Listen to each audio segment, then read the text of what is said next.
দেখি।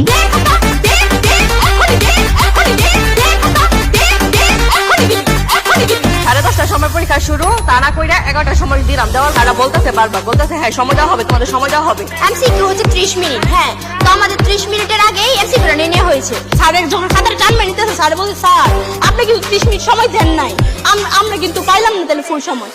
10টা 52 খাতা দিছে, প্রশ্ন দিছে 11টা। বলছো বা কি দায়িত্ব ছিল? অন্য হলের বাচ্চারা সব খুশি হয়ে বের হয়েছে, আমাদের বাচ্চারা সব কেঁদে বের হয়েছে। কেন আমাদের বাচ্চারা পড়াশোনা করে নাই? আমার সাথে কি ওই ব্যবহারটা